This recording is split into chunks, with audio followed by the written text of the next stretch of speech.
So most high-income entrepreneurs think they're stuck with these tax bills. There's nothing they can do. What are they getting wrong about how the tax law system actually works? What they're misunderstanding is they think the tax law primary job is to raise revenue. One of its jobs is to raise revenue. But since the 1960s, the primary job of the Internal Revenue Code has been a way for the government to guide the economy, to actually guide your behavior. And the primary way they do that is through incentives. So think of the tax law as a series of incentives, and then think to do what the government wants you to do. And then the idea is, okay, so which incentives can I take advantage of, or do I even want to take advantage of? So I always say, look, taxes are not your enemy. The tax law will actually reward you. So how do they reward you? Again, they reward you with incentives. Let me give you a simple example. This is an incentive that most employees take advantage of. What do? They put money into a 401k. Why? They put money in a 401k because they get a deduction for putting that money into a 401k. That's the incentive. And it grows tax deferred, not tax free, tax deferred until retirement. And then when you pull it out, you get the benefit of multiple tax rates instead of the highest tax rate where you got the deduction putting it in. So what's really going on here is with a 401k, I'd say it's the bait for putting the money into a 401k, right? You're getting the deduction. Hey, I don't have to pay tax on that. Well, you do later on, maybe less, maybe the same, but you're right. I get a deduction. That's the incentive. Now, what most employees don't understand is that most of the tax law is not incentives for employees. It's actually incentives for other things that the government wants done. Incentives for people who run businesses, create jobs, produce food, agriculture, or people who produce energy, whether it's natural resources or whether it's renewable energy, people who create housing. So there are certain things that the government wants done. What happens is that, okay, the government wants it done. What's the easiest way for them to encourage it? It's through the tax law. Now, I've worked with Robert Kiyosaki for over 20 years. And it's an interesting question. What's the biggest mind shift I've had to teach him? Okay. Now he's taught me a lot of mind shifts. And then how does it apply to you, the business owners watching right now? Really, it's that the tax law is not out there to get you. The tax law is out there to reward you. I remember very clearly the first time he heard me say that. This was just after the 2008, 2009 financial crisis. And the government had given a lot of stimulus packages to these big businesses to keep them from failing. And I was on stage with Robert and I was in front of a crowd in Las Vegas, Nevada. And one of the first things that I said was, look, the tax law is really a series of stimulus packages for the business owners and investors. And he looks at me and he goes, really? I said, really, that's exactly how it works. And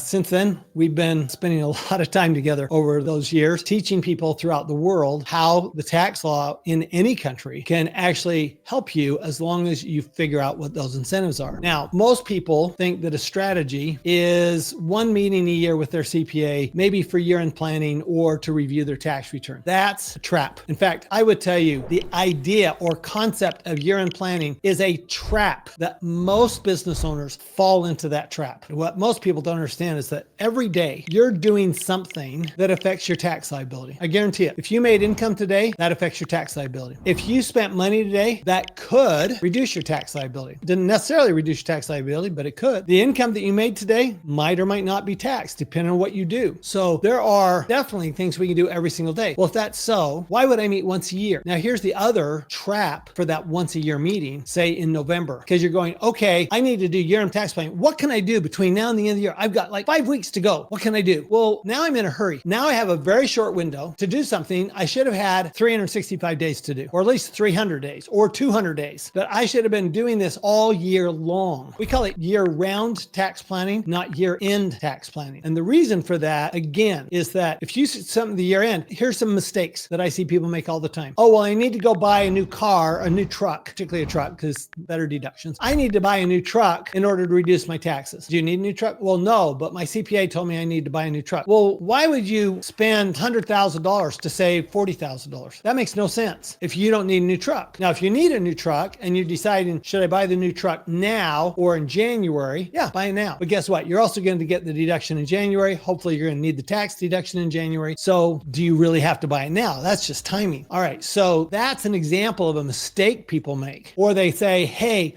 What's an investment I could get into at the end of the year? Well, okay, I'm going to get into oil and gas. Okay, well, is it a good deal? Well, I don't know, but it gives me a tax benefit. Really? You're going to get into an investment where you could lose all your money to save a few dollars in taxes? Now that's a trap. That is a serious trap that people fall into it every single day, particularly between November 1st and December 31st. This is where they fall in the trap most often. What if you could lower your tax bill and stack Bitcoin at the same time? Well, by mining Bitcoin with Blockware, you can. New tax guidelines from the Big Beautiful Bill allow American miners to write off 100% of the cost of their mining hardware in a single year. That's right, 100% write-off. Now, if you have $100,000 in W-2 or business income, you could purchase $100,000 of miners and potentially offset it entirely. And you have to dot your I's and cross your T's. So make sure when you are doing this that you plan with your CPA tax strategist. Blockware's mining as a service enables you to start mining Bitcoin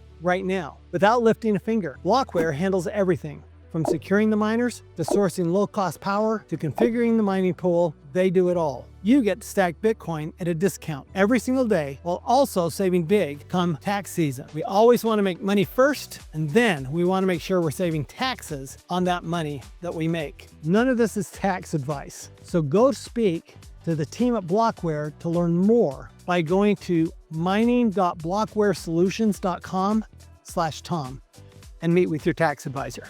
Even worse is, hey, I just meet with my accountant once a year to go over my tax return. Well, then there's no tax planning at all, none. Instead, what if we had a real tax strategy? First of all, a baseline tax strategy, a little bit like a blueprint for a house. So can you imagine building a house without a blueprint? And yet most people arrange their tax lives without a blueprint. And they go, hey, you know, it's the end of the year. I think I'm going to put up a new bedroom in my house. Or, hey, you know, I'm thinking I'm going to build another floor on top of my house. Really? Without knowing what the architecture is? Nobody is crazy like that. With a house, you always have a blueprint. You always have an architect, and you always make sure that you've done all the testing. You do all of that work. Why would we do that with a house and not with our tax strategy? It seems silly, doesn't it, when you think about it? So you need that absolutely fundamental baseline, and then it's the year-round planning. Let's say that you're not doing anything illegal. You've got a good CPA. Why would you need me? Why would you need my team? You got a good CPA. And it's always an interesting question to me. How do you define a good CPA? Is a good CPA somebody who files your tax return on time? I think that's a good thing to do. I think all CPAs should do that. As a good CPA, someone who makes sure you never get an audit. Well, I don't know. Would you rather pay a lot more tax and never ever get an audit, or pay a lot less tax and get an audit once in your lifetime? Then the question is, well, but if I get that audit once in my lifetime, I'm always looking over my shoulder and going, what if you didn't have to look over your shoulder? What if I was the one looking over your shoulder? Well, that's a whole different animal, isn't it? Because I know what to look for when I look over your shoulder. You look over your shoulder, you don't even know what you're looking for. So I would rather do really good planning. Now, I don't want to do anything that frankly would not stand up to the scrutiny of the IRS. That doesn't mean that I'm going to not take deductions. I hear this all the time. Well, they told me not to take that deduction because it could raise a red flag. I'm going, okay, first of all, ask a different question. How could I still take this deduction and not raise a red flag? Second of all, if I do raise a red flag, how big's that flag? Is it this little teeny tiny flag that's kind of over here and kind of out of the picture? Or is it a big, huge red flag that fills the screen? What is it? A better tax advisor asks a better question. How do you want to work? I'm not saying how aggressive, because here's what I believe. I believe how aggressive you are depends on how much you know. Let me give you an example. If you get on a racetrack with 20 other race cars and you raced around the track 200 miles an hour and you'd never raced before, would that be aggressive and dangerous, both for you and all the other drivers, right? On the other hand, Mario Andretti, he got on that track every single day. He knew exactly what he was doing. He was very comfortable. He didn't feel like he was taking a big risk, because here's what happens with your tax advisor. The more the tax advisor knows about the tax law and how it operates, the less risky it is. Because what really is risky is doing something you're not confident in doing, that you aren't sure will fly with the IRS. That's risky. But if you know the law and you go, hey, this will fly with the IRS, we can do this. Okay. Now, are there some I's we've got to cross, T's we've got to cross? Are there things we have to do to make sure it works? Yes. Is there a chance that the IRS could question it? Absolutely. Will I win? Probably. probably, not always, but probably based on this situation and what we're doing and how we're setting it up, you probably should win. Does that mean you'll always win? No, because I know of situations where the IRS just said, we don't care what the facts are, we're going to disallow it. We don't care that it's in the law. We don't care that it's absolutely accurate. We're going to disallow it. Can that happen? Yes. And it does happen. However, could I tell you what the likelihood of that happening is? And the answer is yes, I could. So you do actually need a CPA tax advisor. And why a CPA? Because a CPA has a really good knowledge of accounting and numbers and your business. They don't just know the tax law. They understand business. They understand your business. They understand accounting. They understand how the numbers work, right? Because tax advice is about law plus numbers. It's not one or the other. So a tax lawyer, terrible with numbers, good with the law, probably not who I would go to unless I was in trouble. Then I would go to them. An enrolled agent, if I want to just file my tax returns, absolutely I'd go there. But if I actually want somebody to take a holistic view of my situation, create a strategy, I would never go there because they're not accountants. They don't have that broad base of knowledge that a CPA has. So really, it's a matter of finding that right person. You already lost 30 to 40% of your income last year. And if you're not changing anything, you're about to lose it again. Not because you're doing anything wrong, but because no one showed you how the system really works. In my free masterclass, I'll show you how the wealthy legally pay less tax by doing exactly what the IRS wants them to do. If you're tired of guessing and ready to keep more of what you earn, you need to be there live. I usually charge over $300,000 a year to guide private clients through this kind of strategy, but I'm doing this live for free in January 2026. Seats are limited, and the free AI tool is only available to live attendees. Register now before you're too late.